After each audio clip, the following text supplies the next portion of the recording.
India को टेढ़ी उंगली करके भी घी निकालना आता है। डेफिनेट बात है कि भाई पहले आप अपने डेट्स क्लियर कर दो जो इंडिया के। आप डोनाल्ड ट्रंप जो है वो कदमों में गिर के रो रहा है। तो इंडियंस कहते हैं कि क्या कर लेंगे American. Bangladesh is a state जो अपनी मौत खुद मरना चाह रही है। देखिए यूनिस की तरफ से जो है वो उस चीज़ को फुलफिल किया नहीं जा रहा, और जहाँ तक उनसे फुलफिल नहीं हो रहा वहाँ पर दूसरी तरफ जो है वो इंडिया का भी प्रेशर है। अमेरिकन प्रेसिडेंट डोनाल्ड ट्रंप को पछतावा हो रहा है। उठ के वो चले गए एससीओ तो जाना ही था उन्होंने, मगर डोनाल्ड ट्रंप जो है वो देख के बड़ा परेशान हुआ और कुछ भी नहीं, और ये सीधे हो जाएंगे और वो हो गए। अब ये देखे ना, वो यूएन नहीं जा रहा, ट्वीट कर दी, सलाम दुआ ले ली, मगर यूएन नहीं जा रहा है। तो क्या अब नाटो के देश भी भारत को अमेरिका से ज्यादा अहम मान रहे हैं? ट्रंप को भारत पर 0 टैरिफ लागू करना चाहिए और साथ ही भारत से माफी मांगनी चाहिए।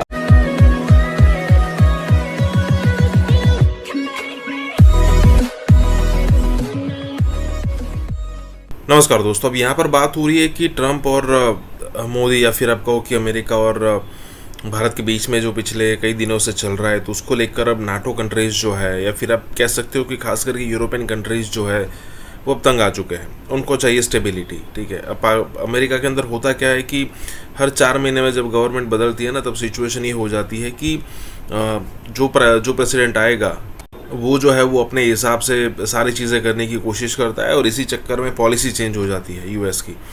और यूरोप को वो नहीं चाहिए, तो यूरोप अब अपने हिसाब से अलग तरीके से इंडिया के साथ रिलेशन मेंटेन करने की कोशिश कर रहा है। पिछले दिनों भी ये हुआ था, लेकिन उसके बाद जो थोड़ी स्पीड थी वो कम हो गई थी। लेकिन अब ऐसा लग रहा है कि नाटो कंट्रीज़ जो है वो यूएस को साइडलाइन करके इंडिया के साथ अपनी अलग से ही एक रिलेशनशिप बिल्ड करेंगे आने वाले दिनों में, और इसकी शुरुआत हो चुकी है। देखिए, उन सबको भी चाहिए जो इंडिया मैन्युफैक्चर करता है, और हमें वहाँ से भी वही प्राइसिंग मिलेगी जो यूएस से मिलती है। ठीक है, तो देखते हैं आने वाले दिनों में क्या होता है, और कौन कौन से झटके मिलते हैं ट्रंप को। इसी के साथ ही वीडियो शुरू करते हैं। और हाँ दोस्तों, एक और रिक्वेस्ट है आपसे कि कृपया करके हमें सुपर थैंक्स के माध्यम से मदद करना ना भूलें। अमेरिकन प्रेसिडेंट डोनाल्ड ट्रंप को पछतावा हो रहा है कि इंडिया का रिस्पांस चेक करें। What's next? आप सही कह रही हैं, डोनाल्ड ट्रंप ने ये फजूल सा बयान दिया था, उसमें कोई हकीकत नहीं थी, ना कोई वजन था। उसके बाद आपने देखा कि उनके कॉमर्स के जो सेक्रेटरी हैं उन्होंने भी बड़ी सख्त बातें की जी। और इल्जाम लगा दिया है हिंदुस्तान के ऊपर, इंडिया के ऊपर, कि आपकी वजह से ये यूक्रेन का वॉर नहीं खत्म हो रहा और आप इसको हेल्प कर रहे हैं रशिया को, एंड सो ऑन। तो मेरा ख्याल है कि दे बोथ वेंट ओवरबोर्ड, जिसे कहते हैं ना कि बहुत बढ़ गए थे। अच्छा, उसमें फिर जाहिर है नरेंद्र मोदी ने कोई जवाब तो नहीं दिया, उठ के वो चले गए एससीओ तो जाना ही था उन्होंने। ऐसी बात नहीं थी कि वो ना जाते, हमेशा जाते रहे। ब्रिक्स का भी हिस्सा है वो, मगर इस दफा उन्होंने जो इस दफा कोशिश की, वो नजर आ रहा था कि नरेंद्र मोदी लपक के कभी प्यूटन के पास पहुंच जाते थे, लपक के कभी शी जिनपिंग के पास पहुंच जाते थे, और तस्वीरें दिलवाई जा रही थी, कैमरे साथ थे, और वो बिल्कुल ऐसे था कि he is acting on stage. वो कहते हैं ना कि इंटरेस्ट होते हैं, दोस्तियां नहीं होती। तो अब बात यह है कि मगर डोनाल्ड ट्रंप जो है वो देख के बड़ा परेशान हुआ, और वो किया भी डोनाल्ड ट्रंप के लिए जा रहा था। चाइनीज भी डोनाल्ड ट्रंप के लिए कर रहे थे वो परेड शरेड ये भी, और उधर डोनाल्ड ट्रंप जो है वो देख रहा था, और अमेरिकन मीडिया उससे पूछ रहा था कि हुन दसो एक ही हो रहा है। हाँ। तो और सारे कमेंटेटर्स डोनाल्ड ट्रंप को क्रिटिसाइज कर रहे थे। तो ये मुझे नजर आ रहा था कि इतने इंटरेस्ट हैं दोनों के, ये छोटी छोटी बातों के ऊपर ये जज्बाती किस्म के हो रहे हैं, या अपनी ऑडियंस की तरफ देख रहे हैं, और कुछ भी नहीं, और ये सीधे हो जाएंगे, और वो हो गए। अब मैंने जब ये कहा ना कि एक कदम उनकी किश्ती में, वही बात हुई। अब ये देखे ना, वो यूएन नहीं जा रहा, ट्वीट कर दी, सलाम दुआ ले ली, मगर यूएन नहीं जा रहा है। क्यों नहीं जा रहा? हमेशा जाते हैं। हाँ जी, नहीं जा रहा, इसलिए नहीं जा रहे क्योंकि वहां डोनाल्ड ट्रंप आ रहा है।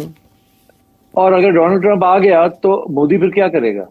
जब भी डालेगा डोनाल्ड ट्रंप को, यहाँ घर आएगा तो गालियां पड़ेंगी कि आपने फिर जफियां डालनी शुरू कर दी है, फिर उसके हाथ पकड़ने शुरू कर दिए। उसने तो अभी आपको कोई टैरिफ्स के ऊपर रिलीफ नहीं दी, उसका तो मौकफ वही है पुराने वाला कि आप मेहरबानी करके और इतना तेल ना खरीदें, क्योंकि डोनाल्ड ट्रंप ने अपना मौकफ फौरी तौर पे चेंज नहीं करना, आगे जाके चेंज करेगा। जैसे ही वो यूक्रेन के ऊपर रूस के साथ कोई मुकबला होता है, जिसके साथ मेरा जो तजिया है वो 3-4 महीने लग सकते हैं, 2-3 महीने लग सकते हैं, उस वक्त तक ये रखेगा ये तलवार। तो इवेंचुअली वो भी सेटल होगी और ये भी सेटल होगा और ये वापस चले जाएंगे और एक दूसरे के ये जो 25% ये किया है इसके ऊपर भी एग्रीमेंट हो जाएगी। अभी आपने देखा है इंडियन कॉमर्स मिनिस्ट्री के लोग कह रहे हैं कि हमारी तो नेगोशिएशंस टैरिफ के ऊपर अभी तक जारी है, हमने तो कोई पुल बैक नहीं किया।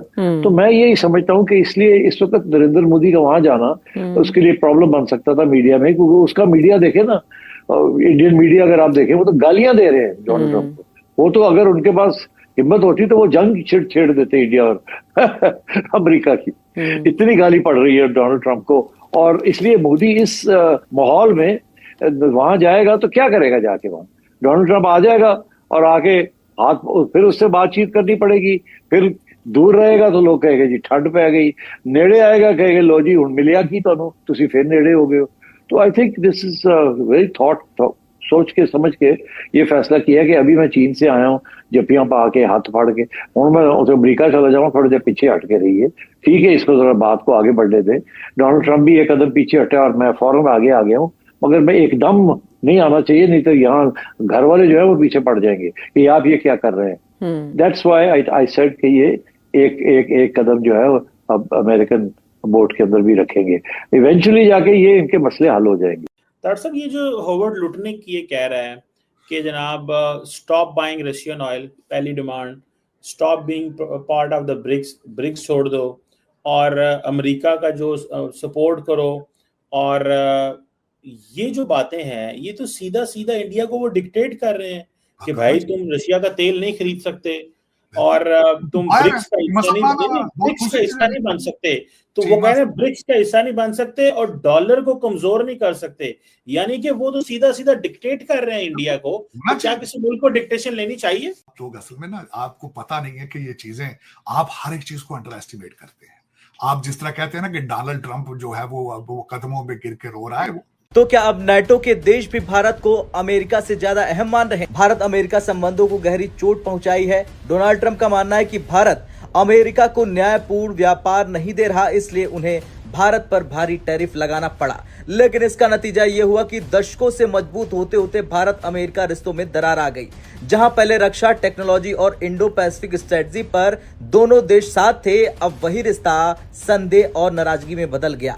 अमेरिका में ही वरिष्ठ विश्लेषक और NYU के प्रोफेसर एडवर्ड प्राइस ने ट्रंप पर निशाना साधा और कहा ट्रंप को भारत पर जीरो टैरिफ लागू करना चाहिए और साथ ही भारत से माफी मांगनी चाहिए, क्योंकि आज की दुनिया में भारत सिर्फ एक उभरती अर्थव्यवस्था नहीं बल्कि किसी सदी को आकार देने वाला सबसे बड़ा खिलाड़ी है।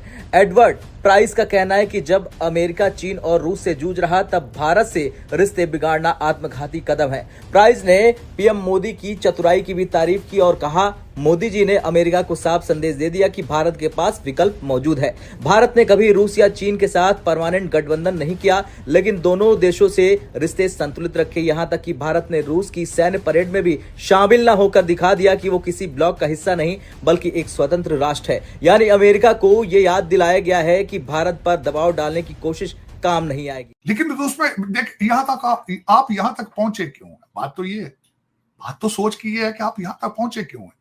सारी दुनिया एडजस्ट कर रही है डोनाल्ड ट्रंप के साथ, कोरिया एडजस्ट कर रहा है, यूरोप एडजस्ट कर रहा है, व्हाई नॉट यू? वो इंडियंस कहते हैं कि क्या कर लेंगे अमेरिकन, हमारी तो इतनी बड़ी ट्रेड है, तो 1-2% अगर बंद भी हो जाएगा तो क्या है, हमें क्या फर्क पड़ता है? हमारा 200 अरब डॉलर की ट्रेड है, हमारी अगर वो बंद हो जाए, हमारी 4 ट्रिलियन डॉलर की इकोनॉमी है, तो इंडिया अमेरिका हमारा क्या बिगाड़ सकता है? कुछ नहीं बिगड़ता। चीमा साहब आज से 30 साल पहले ले जाए तो सिर्फ एम्बेसडर गाड़ी थी, वहां पे साइकिल होते थे, वहां पे पेप्सी जो थी वो वहां पे डेलिकेसी समझी जाती थी, चॉकलेट स्नीकर स्मगल होके आते थे इंडिया में। चले कोरिया रिच। 1947 में नेहरू जो था सोशलिस्ट माइंडसेट था, सिर्फ रिलेशनशिप भारत के साथ थे, रशिया के साथ थे, क्या फर्क पड़ता है? चीमा साहब चले जाए उसी जगह। कितना अरसा चलता है देखें।